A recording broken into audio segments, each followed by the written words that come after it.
True friends never apart, maybe in distance but never in heart। ये कहावत बिल्कुल सही बैठती है भारत और रशिया के रिलेशंस के लिए।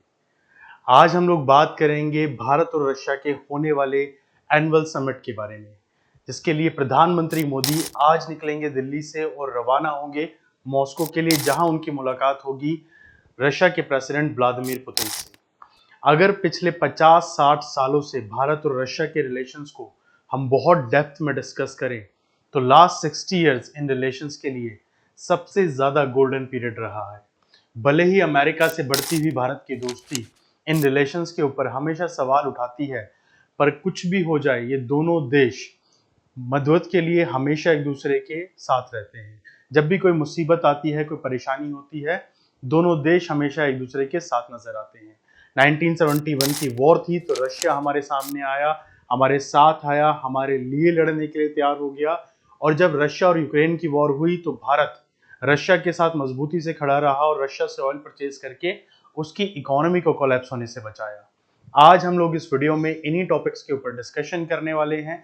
आप वीडियो को लास्ट तक देखिएगा। अगर आप प्रिपरेशन कर रहे हैं यूपीएससी की या फिर आप प्रिपरेशन कर रहे हैं यूजीसी नेट की, तो दोनों ही पर्सपेक्टिव से ये वीडियो आपके लिए बहुत जरूरी होने वाली है। आइए शुरुआत करते हैं कुछ इंपॉर्टेंट बुलेट पॉइंट्स के साथ। तो सबसे पहले हम लोग डिस्कस करते हैं इंडिया और रशिया के रिलेशंस के बारे में। ये हम सब जानते हैं कि ये रिलेशंस डेटेडली बहुत पुराने हैं। सबसे पहले अप्रैल 1947 से ही इन रिलेशंस की शुरुआत होनी शुरू हो गई थी। ऑल दो स्टालिन के टाइम पर ऐसा कहा जाता था कि स्टालिन बहुत ज्यादा फेवर नहीं करते थे कि उन देशों को साथ में जोड़ा जाए या उनके साथ मिला जाए, स्पेशली एशियन कंट्रीज की अगर मैं बात करूं। But over the period of time India की इंपॉर्टेंस बढ़ती रही और डी स्टालिनाइजेशन का जब एरा आया आफ्टर स्टालिन, तब इंडिया की इंपॉर्टेंस बहुत ज्यादा बढ़ गई। एंड कोल्ड वॉर के टाइम पर इंडिया भले ही डायरेक्टली यूएसएसआर के साथ नहीं था, बट कदम से कदम मिला के चल रहा था। आज इंडिया की जो भी मिलिट्री स्ट्रेंथ आप देखते हैं, यहां तक कि मैन्युफैक्चरिंग सेक्टर के अंदर भी, स्पेस सेक्टर के अंदर और हमारी जो न्यूक्लियर पावर है, उन सभी एरियाज में रशिया की हेल्प बहुत इंपॉर्टेंट रही है। गॉडफादर के तौर पर रशिया ने यहाँ एक रोल प्ले किया है जो एक दोस्त से कहीं ज्यादा था। यहाँ पर कुछ इंपॉर्टेंट पॉइंट्स की तरफ हम फोकस कर लेते हैं। सबसे पहला point, of course these relations are very old. हमेशा से लॉन्ग स्टैंडिंग रिलायबल पार्टनर रहे हैं इंडिया और रशिया, जो कि बहुत इंपॉर्टेंट था इन दोनों ही देशों के लिए। इंडिया एक स्ट्रॉन्ग रिप्रेजेंटेशन देता है लिबरल फ्रंट के ऊपर, जहां वो पूरी दुनिया को मैसेज देता है कि भाई हम शांति प्रिय देश हैं और शांति से रहने में ही विश्वास रखते हैं। वहीं रशिया की बात की जाए तो भले ही अमेरिका के साथ कॉन्फ्लिक्ट रहे हो, बट इंडिया के साथ उसकी दोस्ती उसने कभी भी पीछे नहीं हटा। द डेवलपमेंट ऑफ इंडिया और Russia relation has been key pillar of India's foreign policy. No doubt India की जो फॉरेन पॉलिसी थी उसमें रशिया के साथ जो रिलेशन थे वो हमेशा से बहुत इंपॉर्टेंट रहे। With the signing of the declaration of Indo Russia strategic partnership in October 2000, ये रिलेशनशिप और मजबूत हुए और उसके बाद India Russia ties have gained qualitatively new chapter with enhanced cooperation in multiple sectors, especially politics, security, defense, trade, economy, science and technology, culture and people to people connection। अब देखिए, कभी आप मॉस्को जाएं फ्यूचर में, कभी आपका जाना हो या आपका कोई दोस्त या भाई कभी मॉस्को गया हो, तो आपको पता होगा कि ये जो कल्चरल पार्टनरशिप है वो भी दोनों देशों की बहुत स्ट्रांग है। यहाँ तक कि बॉलीवुड की मूवियां बहुत देखी जाती हैं रशिया में। राजकुमार जो एक बहुत पुराने समय के एक्टर रहे थे, उनकी मूवीज तो आज भी फेमस है। इवन कुछ रेस्टोरेंट के नाम तक उनके नाम पर रखे गए हैं। इन दिसंबर 2010 this strategic partnership was evaluated with the status of special and privilege strategic partnership. 2010 में जो स्ट्रेटेजिक पार्टनरशिप थी वो हमारे सामने आई, बट यहाँ पर जो एक फुटप्रिंट था वो पहले ही तैयार हो गया था। The annual summit between the Prime Minister of India and President of Russian Federation serve as the highest institutionalized dialogue mechanism within the strategic partnership. The annual Indo-Russia Summit organized from the Russian President Putin visit in India 2000, during which Indian Prime Minister Atal Bihari Vajpayee established summit mechanism। 2000 से ही लगातार ये partnership की बातें होने लगी थी और finally जब व्लादिमीर पुतिन ने भारत विजिट किया तो उस समय अटल बिहारी वाजपेयी भारत के प्रधानमंत्री थे। और वहां से ये जो डायलॉग पार्टनरशिप है, स्पेशली एनुअल जो समिट होता है, जो कि इस बार 22 नंबर का समिट है। 22वां समिट इस साल होने जा रहा है और जिसके लिए प्रधानमंत्री मोदी जी भारत से निकल चुके हैं, रशिया पहुंच जाएंगे आज आफ्टरनून तक और उसके बाद इस समिट की शुरुआत होगी जो 2 दिन चलेगा, 8 जुलाई और 9 जुलाई को। यहाँ पर इस समिट की अगर मैं बात करूं तो उसकी बहुत इंपॉर्टेंस है दोनों ही कंट्रीज के लिए। 22nd एनुअल समिट होने वाला है बिटवीन 8 to 9 जुलाई 2024। अब देखिए, जब भी इंडिया और रशिया के रिलेशंस की बात की जाती है तो नोटेबली दो चीजों को हमेशा देखा जाता है। पहला तो ये कि अगर इंडिया किसी भी फ्रंट पे कोई भी काम कर रहा है तो रशिया की इन्वॉल्वमेंट आपको कहीं ना कहीं दिखेगी। अगर रशिया किसी भी फ्रंट पे दुनिया में कहीं पे भी गिरा हुआ है, चाहे पूरी दुनिया क्रिटिसिज्म कर रही हो, इंडिया या तो साइलेंट रहेगा या तो रशिया का फेवर करेगा। और इसी तरीके से इंडिया अपनी जो दोस्ती है वो रशिया के लिए दिखाता रहता है। बट आज इस समिट की पर्सपेक्टिव से हम कुछ पॉइंट्स को डिस्कस कर लेते हैं। सबसे पहले तो according to the foreign secretary Vinay Katwar, the two leaders will share the perspective of regional and global development, mutual interest. जो ये समिट होने जा रहा है आज और कल, इसमें बेसिकली जो प्रधानमंत्री मोदी हैं और जो व्लादिमीर पुतिन है, ये दोनों डिस्कस करने वाले हैं जो म्यूचुअल चीजें हैं, specially regional and global development के जो इंटरेस्ट हैं उसको। अब देखिए 2019 के बाद ये अब लगभग 5 साल बाद मोदी जी की विजिट है और उनके थर्ड टर्म में उनकी ये पहली विजिट होगी रशिया में। ऑल्दो अभी रिसेंटली अगर देखा जाए तो 2023 के अंदर जब समिट हुआ था तो जयशंकर जी भारत की तरफ से गए थे और वहीं पर व्लादिमीर पुतिन ने पीएम मोदी को इनवाइट किया था। कहा यह गया था कि शायद ये समिट थोड़ा टल जाए, बट जयशंकर जी ने वहां पर क्लियर मैसेज दिया कि ये समिट होगा और बहुत जल्दी होगा और एज अ रिजल्ट हम ये देख रहे हैं। Notably, this will the 22nd India-Russia annual bilateral summit. 21st bilateral summit was held in December 2021 when the Russian President Vladimir Putin visited the India. जो 21वां समिट था, इससे पहले वो हुआ था जब व्लादिमीर पुतिन भारत आए थे। PM Modi expected to discuss regional and global importance with Russian President Vladimir Putin. External Affairs Minister Jay Shankar on Sunday said it is a great opportunity for both the ministers, चाहे वो prime minister हो भारत के या फिर Putin हो, दोनों के लिए बहुत बड़ी अपॉर्चुनिटी है। जयशंकर जी ने इस बात को क्लियर किया। यहां तक कि इन्होंने इस पॉइंट को यहां पर भी क्लियर किया है। ANI को एक इंटरव्यू में इन्होंने कहा कि it is a way of taking stock of any relation. One of the biggest change has been that our economic relation with the Russia has grown tremendously at the leadership level. It will be a great opportunity for PM Modi and Russian President to sit down and directly talk to each other. अब देखिए ये बहुत जरूरी होता है। जब दो देशों के संबंधों की बात होती है तो वो सिर्फ ऑफिशियल लेवल पे, डेलीगेट लेवल पे अगर मेंटेन रहे तो कहीं ना कहीं एक बीच में ना एक कहते ना एक हिंज रह जाता है। बट जब दोनों देशों के लीडर साथ में बैठ के बात कर रहे हैं और स्पेशली यहाँ पर जो डायलॉग्स होते हैं वो सारे डायलॉग फॉर्मल नहीं होते, इनफॉर्मल डायलॉग्स भी बहुत ज्यादा होते हैं, तो कहीं ना कहीं वो इन रिलेशंस को और ज्यादा मजबूत करते हैं। दो लीडर्स की आपस में अंडरस्टैंडिंग बहुत मजबूत करते हैं। रिसेंटली पिछले कुछ सालों में, स्पेशली जब से रशिया यूक्रेन वॉर 2022 में स्टार्ट हुई है, हमने देखा है कि व्लादिमीर पुतिन ने मल्टीपल फ्रंट्स के ऊपर, स्पेशली इंटरव्यूज के अंदर, ना सिर्फ भारत के साथ जो रिलेशन है उनकी तारीफ करी है बल्कि स्पेशली प्रधानमंत्री मोदी की तारीफ करी है। रिसेंटली जब 18वीं लोकसभा में प्रधानमंत्री के तौर पर मोदी जी सेलेक्ट हुए, चूज किए गए, तब भी उन्होंने यहाँ पर कॉल करके ना सिर्फ उनको बधाई दी बल्कि ये बात भी आगे बढ़ाई कि इससे इंडिया के और रशिया के जो रिलेशन है वो आपके इस थर्ड टर्म में और ज्यादा मजबूत हो जाएंगे, which is a very strong point.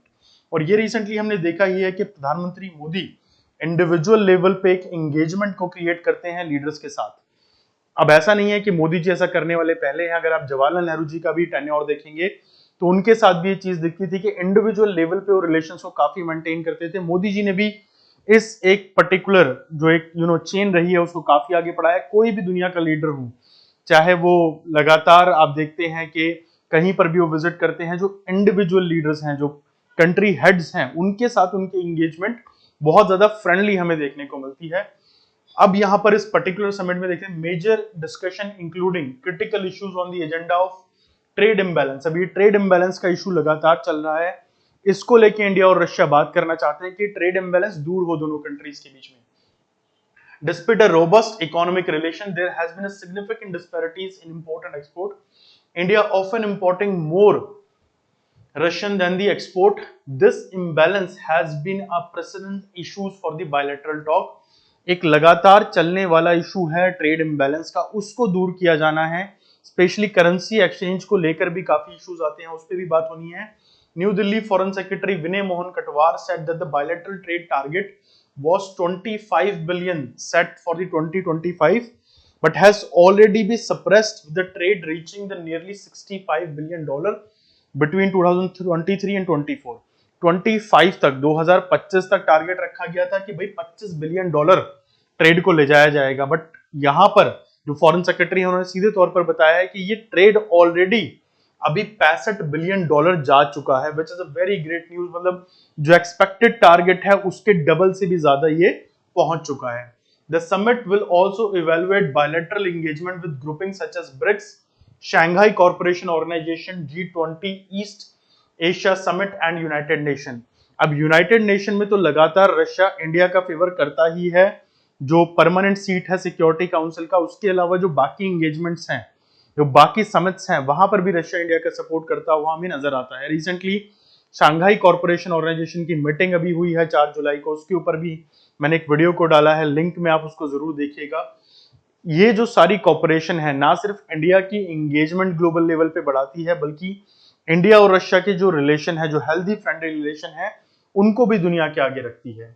In December 2021 summit resulted in signing 28 memorandums of understanding, MOU sign हुए थे। जो 2021 का समिट था, 28 MOU साइन हुए थे, शायद ही एग्रीमेंट्स हुए थे, और joint statement title Indo Russia partnership for piece, progress and prosperity.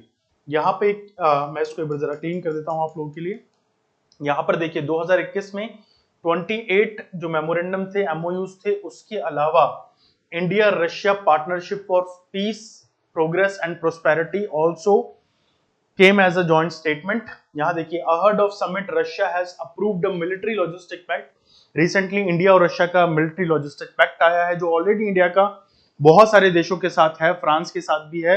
इस पैक्ट में ये होता है कि रशिया अपने नेवल शिप्स का जो उनको डॉक कर सकता है इंडिया के किसी भी डॉक के ऊपर, साथ ही रिफ्यूल कराना या इस तरह की चीजें जो हैं वो इस्तेमाल कर सकता है। साथ ही इंडिया भी जो रशिया के पोर्ट्स वगैरह हैं उनका इस्तेमाल अपनी नेवल एक्टिविटीज के लिए कर सकता है। और इंडिया के लिए स्पेशली चाइना से जो बढ़ती टेंशन है उसमें ये फ्यूचर के लिए बहुत जरूरी स्टेप माना जा रहा है।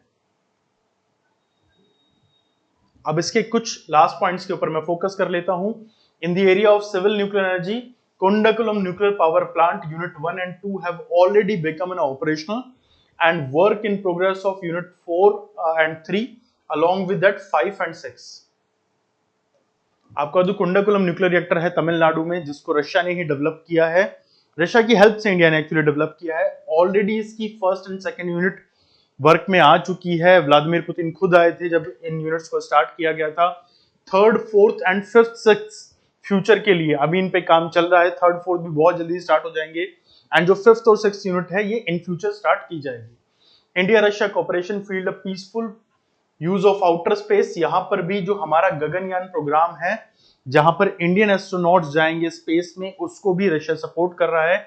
और इस चीज में मैं आपको बता दूं कि इंडिया का जो स्पेस प्रोग्राम रहा है, स्पेशली जो न्यूक्लियर प्रोग्राम रहा है, वो रशिया की हेल्प के बिना शायद आज तक यहां नहीं पहुंच पाता। आज जब हम इसरो की तारीफ करते हैं तो हमें ये पता होना चाहिए कि वो टाइम जब कार्टोसैट इंजन को लेकर पूरी दुनिया ने हम पे विश्वास नहीं किया था और कोई भी देश हमारी हेल्प करने को तैयार नहीं था। यहां तक कि अमेरिका ने इंडिया को इररिस्पॉन्सिबल कह दिया था, ये कह दिया था कि भाई अगर इनको रॉकेट टेक्नोलॉजी में हेल्प की गई तो ये उसका इस्तेमाल मिसाइल टेक्नोलॉजी में करेंगे और अपने न्यूक्लियर वॉरहेड्स का ऑफ कोर्स कैरी करने के लिए उसका इस्तेमाल करेंगे। बट यहां पर रशिया ने इंडिया की हेल्प की, ना सिर्फ हमारे न्यूक्लियर प्रोग्राम को डेवलप करने में, वो जहां आज है वहां तक पहुंचाने में, और हमारे स्पेस प्रोग्राम्स को डेवलप करने में। इसके अलावा जितने भी बड़े बड़े आप आज के समय में सुनते हैं, चाहे वो बेल है, हेल है, इन सब की इनिशियल डेवलपमेंट में भी जो हेल्प थी वो रशिया द्वारा की गई थी। और अभी रिसेंट टाइम की बात करें तो इंडिया और रशिया रिलेशंस, चाहे वो लॉजिस्टिक पैक्ट है या कुछ और डील्स जो फ्यूचर में हमें देखने को मिलेंगी, स्पेशली डिफेंस की जो एंगेजमेंट थी रशिया के साथ, इंडिया उसको दोबारा से इंप्रूव करना चाहता है। उसके दो बड़े रीजन हैं। पहला तो ये कि Russian weapons are more reliable, cost effective होते हैं, साथ ही रशिया जिस तरह से टेक्नोलॉजी शेयर करता है इंडिया के साथ, वो इंडिया के लिए बहुत इफेक्टिव रहता है।